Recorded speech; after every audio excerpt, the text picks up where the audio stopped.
What's going on, guys? Back with another video today on the TJ. It's been a while since we did just kind of a overall build list on this thing. We've done a lot since our last list. Also, we've got about another 1,000 subscribers or so since then. So gorgeous Sunday afternoon today. Thought it'd be a great day to kind of show the Jeep off with the top off before we put it back on for our next wheeling trip. And we found this cool little spot in the back of the neighborhood up here where it's nice and quiet. So I'm gonna do a quick little walk around on the Jeep, just especially for those that are new to the channel to kind of see what we've got going on here. If you kind of tune in late in the game and see some of our wheeling content, I know you're probably wondering what all kind of gear we're running. So today we're just gonna run through it real quick. First off, it's a 2004 Wrangler TJ. Bought it almost 4 years ago now. Bone stock. It's the X model, so that means it's got the 4-liter inline 6. Also wanted the 5-speed transmission, which in the 04 is a NV 3550. Do a little close-up of the 5-speed shifter there. Love having stick shift. Makes things a little more difficult off-road. But on-road and for milder off-road, I absolutely love it. When you're hung up on a big boulder or something and having to ride the clutch in this thing, it's no fun, but still worth having the manual to me. So there's the basis of the build. Like I said, we got it bone stock, had 30-inch all-terrains on it. First thing we did, take it to 4-wheel parts, which is now not even in Alabama anymore, so thankfully we've learned how to do a good bit ourselves. We took it up to 4-wheel parts, had a 4.5-inch Rubicon Express short arm kit put on. It's called the Super Flex model. It's supposed to flex really good. I think we've proven that it works. And with the 4.5-inch lift, we actually went to 35-inch tires. Now we are sitting on 37s. These are 37 1250 R17 Nitto trail grapplers. They're brand new. Just now worn the little hairs off of here. They've been out one time, performed awesome. I'll show you the back. It's literally brand new. It's still got the paint on it. So you can see these are nice and new. So we're on a 4.5-inch lift. We've got 488 gears in the axles. We'll go over the axles in a minute. And then we're on 37 1250 17 Nitto trail grapplers. The wheels are a KMC Grenade Crawl beadlock 17x9 with 3.5-inch back spacing, -38 offset. Got them in the satin black with the polished kind of, I guess, more of a brushed aluminum looking ring. Works really well for off-road. I don't know if you can tell, we've already gashed them up pretty good just after having been out one time. There's you a good mark right there. But from a distance, having that ring polished, you can't really tell. And I like having my rig look good, even though it's for primarily trail use. So that's our lift and tires and wheels. Like I said, 4.5-inch short arm. We do want to go to a long arm eventually. Probably do the Rusty's conversion. Heard good things about that. I'm fine with the height. I like the way the Jeep sits.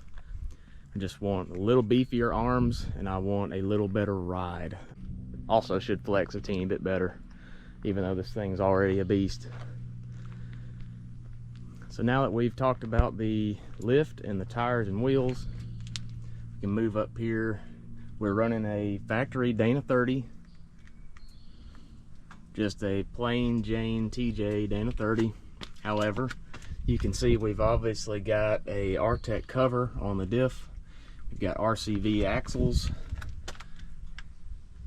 and we have an Eaton e-locker.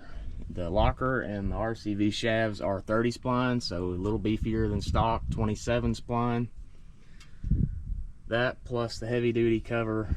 Got a brand new gear set in there, 488s. Should be fine. Obviously the Dana 30 at this point is the weak link because we just swapped out the rear Dana 35 for this Fusion 44. We just finished that up a couple months ago. Hope you guys can see that all right. That is a Fusion 4x4 axle, straight out of Michigan, where they're made. It's basically an East Coast Gear Supply 44, and then Fusion takes it and kind of does their own thing with it. We got a few heavy duty welds, kind of where East Coast wouldn't have them. It's an East Coast housing. Fusion puts all their components in there. Came with 4340 chromoly shafts, disc brakes, obviously a heavy duty cover, got an Eaton in it, and 488s obviously to match the front. So axles, we are running a rear built 44, and front we are running the factory Dana 30. However, it's been beefed up substantially, and so far so good. So gonna keep holding out. Yes, the goal eventually will be to put a matching 44 in the front. That's kind of my end goal of where I want this platform to be. Never gonna go to tons on this Jeep or stretch it. This was the first Jeep I ever bought. I always wanted a TJ. I love just the look of the classic TJ. I don't want to comp cut the thing or anything, so if we ever build anything on tons, it's just gonna be a totally different platform. I want this one to be on 44s with 37s and call it good and just wheel it. So there's the basis of the build. We've talked about the guts. Really everything else is stock, no stretch or anything like that. No Atlas. It's got the stock 231 case. Already mentioned the 5-speed transmission, 4-liter inline 6. That's kind of your drivetrain, your axles, and your wheels and tires on the thing, which is the premise of the build. So now we'll move on to a few other things. Obviously, probably what stands out the most is that it's highlined. We just did the highlines when we went to 37's, obviously for the front clearance. This tire was eating way into my other fenders I had, which were some Barricade, just tube fenders, non-highline. So all the armor's moto built. We completely redid the armor all the way from the front to the rear. New moto built rockers, new 2-inch rear flares, and then obviously the big item is the 2-inch front fenders here with the front fenders with the 2-inch flare. All that came bare steel. We had it powder coated, just a satin black, kind of go with the theme of the Jeep. I wanted it to match the wheels, and it really came out awesome. So there's your armor and highlines. Everything's moto built. I really wanted to use them because I'm in Alabama. Moto built's based out of Ozark, which is a few hours from me, South Alabama. So kind of cool to use them. Plus, I thought they looked good. I love how this little insert came out. You've probably seen the Highline video on this stuff where I painted that to match the factory light khaki metallic PJC. But there's your armor. Obviously, the top is off. We've got a Best Top Trek top, which is a frameless soft top. Got our spiderweb shade on today because it is scorching hot, middle of July. We found a set of factory TJ half doors. Y'all have probably seen my videos on those. We found them in white. The chance of finding your color in good condition, non-rusted out half doors is slim to none. So if you see some and want them, jump on them is my suggestion.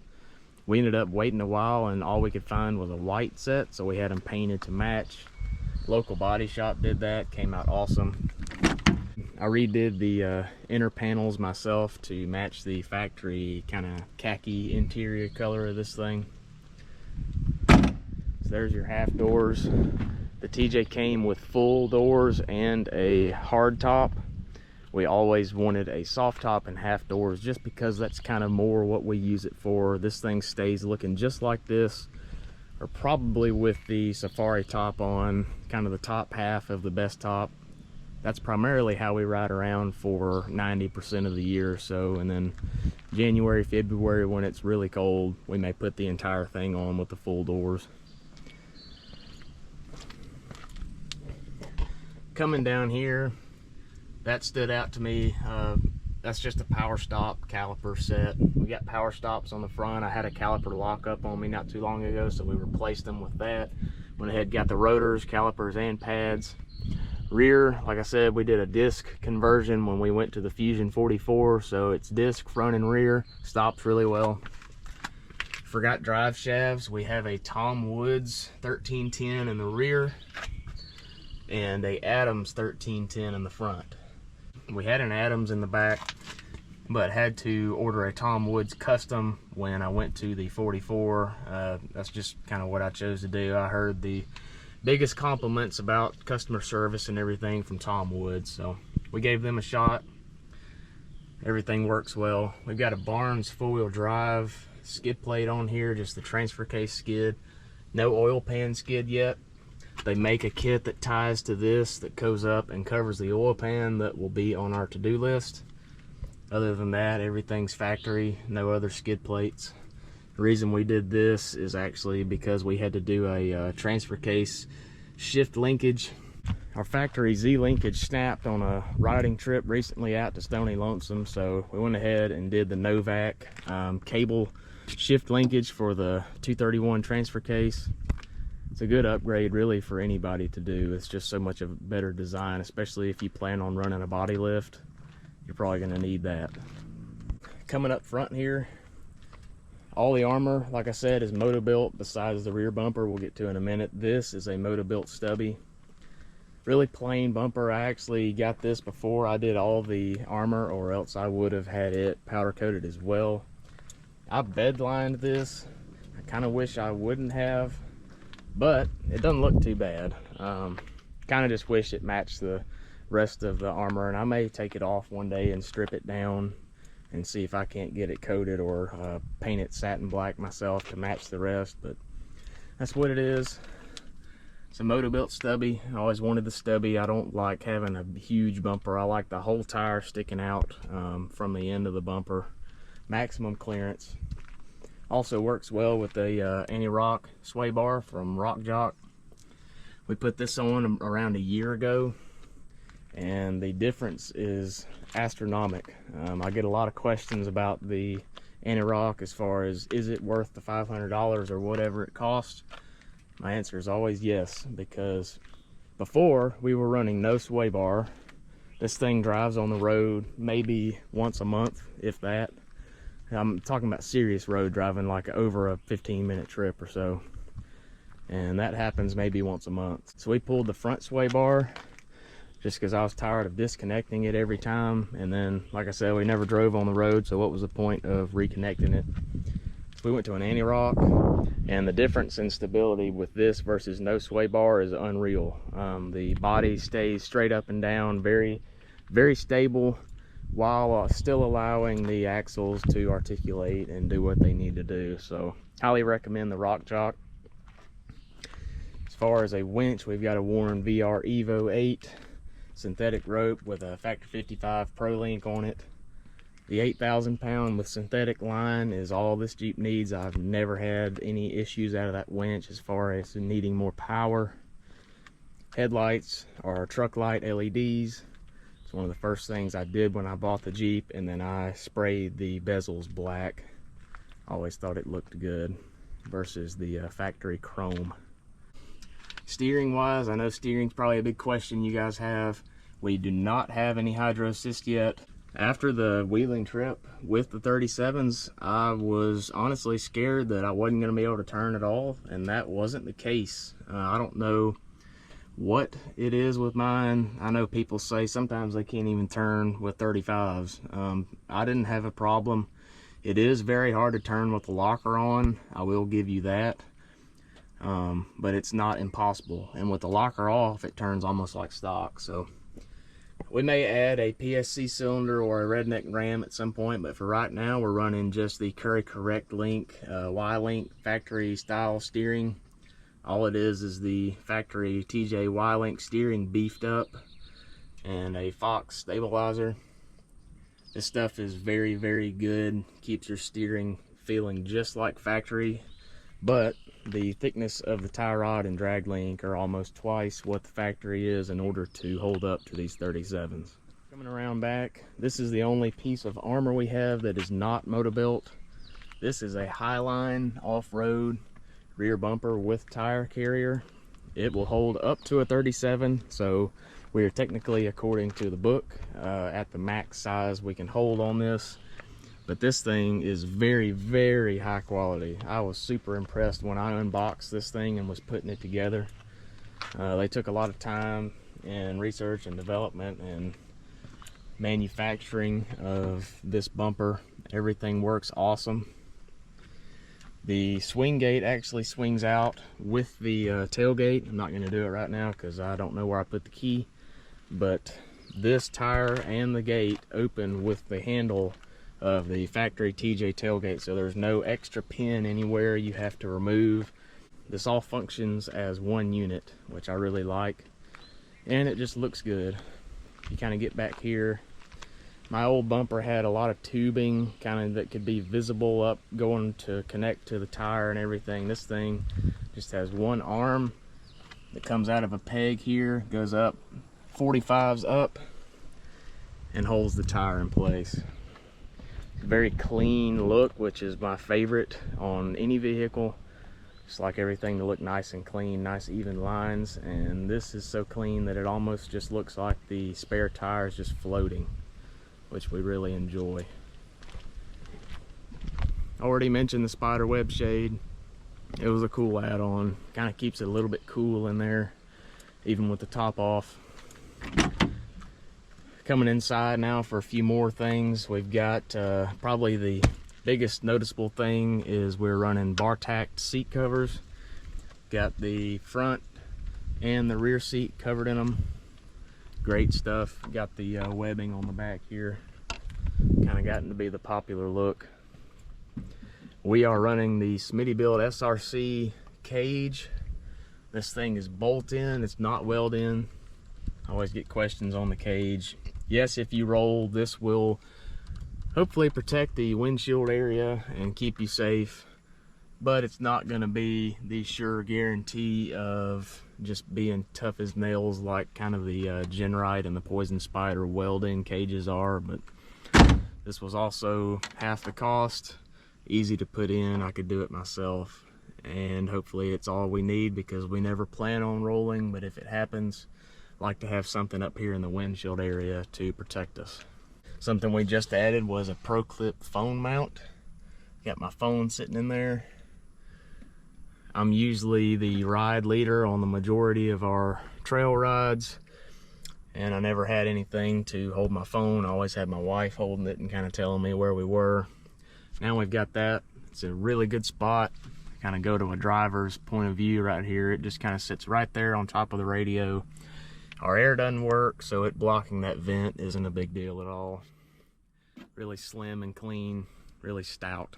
So that's pretty much it for the interior. I've got some Quadratec mats down in there, nothing crazy. I kind of like a stock-ish looking TJ interior, especially with the khaki. Kind of classic TJ look, but also got the bar tack covers to kind of bring the seats more into the 21st century and modern things up a little bit, but you still got your classic khaki TJ dash, and haven't done any weird shift knob or anything, so pretty much factory in here other than the cage and the seat covers. So I got the rear gate open, located my key, and here is our sub. I've got a 10-inch little kicker sub in here. Got a video on installation of that. Got the amp mounted on the side of the box here. The sub box actually screws to the floor using the factory hardware and holes, and it bumps pretty good. Obviously riding around with no windows or doors or top or anything, you're not going to have the best audio, but sounds pretty good for what it is. Kind of sticker bombed our inside of our real tailgate there a while ago. So yeah, I'll kind of close this door for you. So this, see how the tire and the door and everything swings in one motion. So that's all there is to it. Closes. I usually keep it locked. Works just like that. The rear tail lights, I get a lot of questions on these. They are just a max built, kind of a flush mount looking tail light. They go into the factory location. There's no coring of the body required. I see a lot of the true flush mounts that don't have any lip they require you to core the body out with like a 4-inch core bit, and I just didn't want to do that.